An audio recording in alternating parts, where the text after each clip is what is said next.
Halo, selamat pagi. Ketemu lagi dengan saya, Saiful Rizal Wijaya Putra.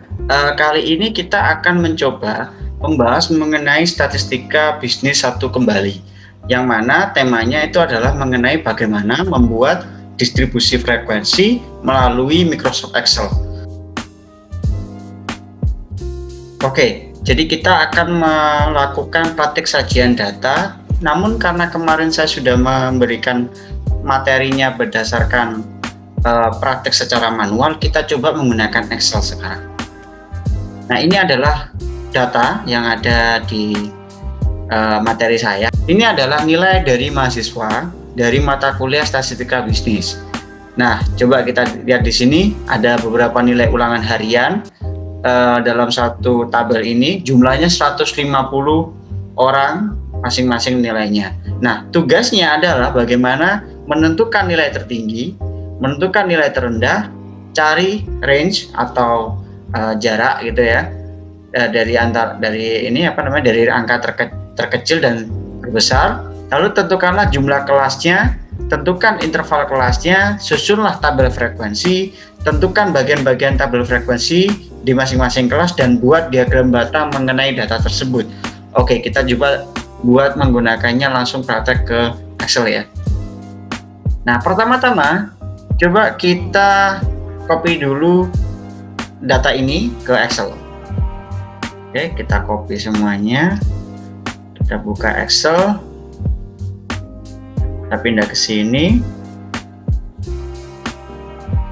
Kita kecilkan biar lebih mudah. Oke, kita kecilkan biar mudah. Oke, sudah kecil. Sekarang tugas pertama tadi adalah kita harus menentukan nilai tertinggi, terendah, dan range. Oke, kita catat di sini. Dan nilai tertinggi maksimum, lalu nilai minimum, lalu cari range. Nah, gampang sekali. Kita masukkan saja rumusnya. Mungkin saya perbesar ya, biar lebih mudah. Sama dengan maksimum, buka kurung, kita blok data yang akan kita ambil, lalu kita tutup kurung, enter. Muncullah ini 93. Minimum juga sama dengan minimum, buka kurung, kita blok semuanya datanya, lalu kita tutup kurung, enter. Muncullah angkanya seperti ini. Nah, kalau range yang seperti yang kita bahas kemarin itu adalah jarak angka maksimum dikurangi dengan angka minimum. Berarti sama dengan kita pilih sel maksimumnya dikurangi sel minimumnya. Ini 80. Range-nya adalah 80. Maka selanjutnya adalah tentukan jumlah kelasnya. Oke, kita tentukan jumlah kelasnya. Kita tulis jumlah kelas. Yang besar. Yang satunya panjang kelas. Oke. Jumlah kelas itu tadi saya lupa melanjutkan, kita tambah di sini tuh n. N itu adalah jumlah observasinya. Nah, kita hitung di sini sama dengan count. Kita buka kurung, kita blok untuk yang perlu. Kita tutup kurung, enter. Jadi jumlahnya N-nya adalah 150 atau jumlah observasinya 150. Lalu kita cari, jadi caranya untuk menentukan jumlah kelas ini, kita pergunakan pola dari rumus di pertemuan kita sebelumnya, yaitu menggunakan sama dengan 1 ditambah dengan buka kurung 3,3. Jadi ini tergantung ya, kalau misalkan di komputer Anda yang nanti gunakan itu menggunakan standar matematika dari Amerika, maka kita gunakan titik. Kalau kita standarnya Indonesia, gunakan koma, yang artinya sama saja, itu merupakan desimal. 3,3, lalu kita kalikan dengan log n. Log n-nya itu adalah 150, maka kita buka kurung, log, buka kurung, n-nya di sel ini ya, N1 ini, N1, terus kita tutup kurung 2 kali, kita enter. Nah, keluarlah jumlah kelasnya 8,18. Lalu panjang kelasnya kita cari sama dengan range-nya ini ya kan? Range-nya ini kita bagi dengan jumlah kelas. Hasilnya 9,77. Nah, namun karena di sini itu merupakan desimal, maka coba kita untuk membulatkannya. Pada dasarnya membulatkan ini kembali kepada penelitinya, boleh dibulatkan lebih atau dibulatkan minimum. Jadi kalau misalkan 8, maksimumnya berarti kan 9. Kalau minimumnya berarti 8. Oke, kita buat misalkan di sini jadi 9. Yang di sini kita buat 10. Nah, kita buat interval, lalu batas bawah, yang ini batas atas, lagi di sini itu frekuensinya.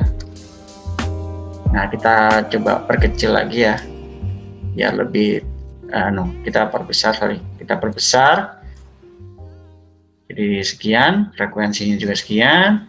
Nah, di sebelah kanannya lagi prosentase, ya kan? Jika diminta nanti prosentase ya, tergantung masing-masing tabel sebenarnya, tabel distribusi frekuensi yang berbeda-beda. Oke, sekarang kita coba kelasnya itu dibagi menjadi antara 10 ya, karena minimumnya 13, kita buat 10 atau 11 deh, 11, maksimumnya adalah 100. Kita coba, ini 11, di sini 20, di sini mungkin 21. Kita buat aja ya, satuannya menjadi 1. Berarti 21, 31, 41, 51, 61, 71, 81 sampai 91.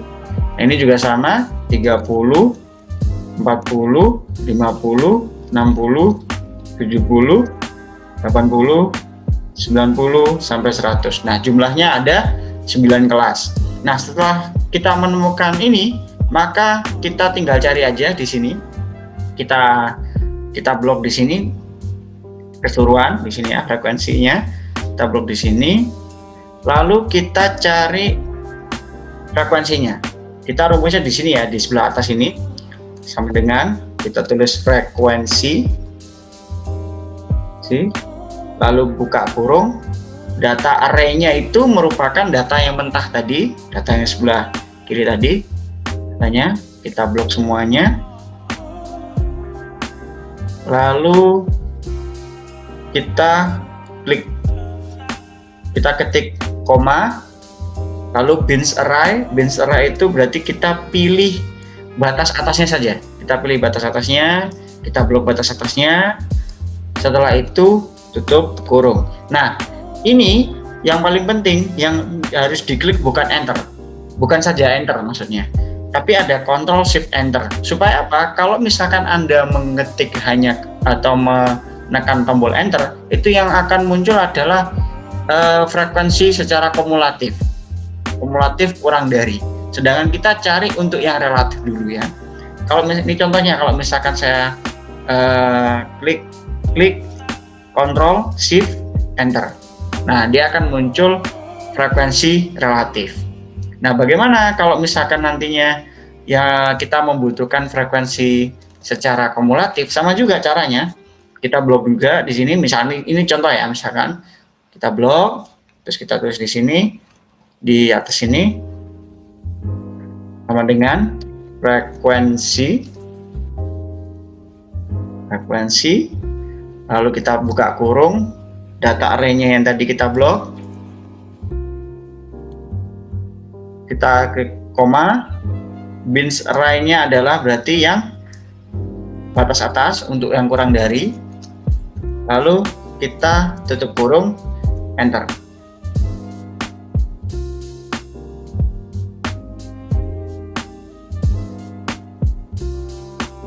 Oke, kita tarik di sini. Karena nggak muncul tadi, kita tarik. Nah, dia akan muncul seperti ini. Nah, jadi dia akan muncul seperti ini.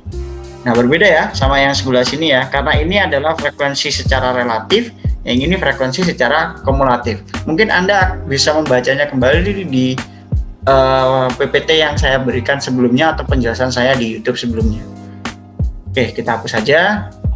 Di sini ada persentase, sangat gampang sekali ya di sini. Kalau yang persentase kita jumlahkan dulu, jadi di sini ada persentase, kita jumlahkan dulu frekuensinya. Sama dengan sum buka kurung, kita jumlahkan sini, totalnya menjadi 150. Sesuai ya, seperti dengan N-nya ini, sesuai dengan jumlah dari data observasinya. Oke, tapi kalau misalkan Anda masih penasaran apakah ini benar, maka kita bisa cek. Caranya adalah dengan sebagai berikut.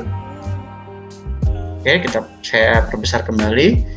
Ini kita blok keseluruhan dari data yang mentah itu, lalu klik di tombol di menu submenu home, lalu cari conditional formatting di sini, lalu cari manage rule. Kita klik manage rule, habis itu klik new rule, habis itu pilih yang kedua, menu yang kedua ini, format only cell that contain. Pilih yang ini, lalu kita misalkan kita buat warnanya menjadi kuning, misalkan kita buat warnanya menjadi kuning di fill ini ya, tadi di format fill, pilih kuning, klik OK. Nah di sini format only cell width ini kita isi misalkan antara 11 sampai 20, jadi interval 11 sampai 20 ada berapa, klik OK, klik apply. Nah ini ada satu nih, jadi ada satu antara 11 sampai 20 nih ya kan, frekuensinya ada satunya. Nah, ini untuk pengecekan saja. Contohnya misalkan kita mau cari yang lain, misalkan untuk 51 sampai ke 60 misalkan, terus kita klik OK, terus kita klik apply lagi. Nah akan sama ya, keluar lagi. Nah kalau misalkan dihitung jumlahnya akan 46 seperti itu ya. Terus klik OK. Nah kita cari nih selanjutnya persentasenya untuk yang terakhir. Jadi karena di persentase ini itu di persentase kita akan melihat berapa persen frekuensi tersebut terhadap tingkat observasinya. Oke, sama dengan ini 1 kita bagi dengan 150. Nah, permasalahannya adalah di sini karena kita hanya di satu angka, dia tidak akan berpindah, maka kita kunci dengan F4. Ya, kalau udah keluar simbol dolar-dolar ini berarti sudah terkunci. Kita klik enter. Lalu kita tarik ke bawah, ini ke bawah, hasilnya akan sekian. Nah, karena ini masih belum bentuk persentase, maka kita buat persentase, klik kanan, kita klik format cell, lalu ke percentage, lalu desimalnya 2 aja, klik OK. Nah nanti akan muncul persentase seperti ini. Oke, kita kembali lagi di sana tadi. Setelah tabel frekuensinya sudah jadi ya, ini tabel frekuensinya sudah jadi, kita buat border, kita outline sama insert ini ya. Jadi habis itu PR-nya adalah kita harus buat dia tentukan bagian-bagian tabel frekuensi masing-masing kelas. Tadi sudah ya, sudah masuk semuanya. Buat diagram batang mengenai data tersebut. Oke, kita klik sini aja di frekuensinya ini, lalu kita buat klik di sini insert, lalu kita diagram batang kolom di sini. Nah ini adalah diagram batangnya untuk masing-masing kelasnya tersebut. Oke, mungkin cukup sekian apa yang bisa saya sampaikan mengenai distribusi frekuensi menggunakan Excel. Semoga bermanfaat bagi Anda. Selamat pagi, salam sejahtera. Wassalamualaikum warahmatullahi wabarakatuh.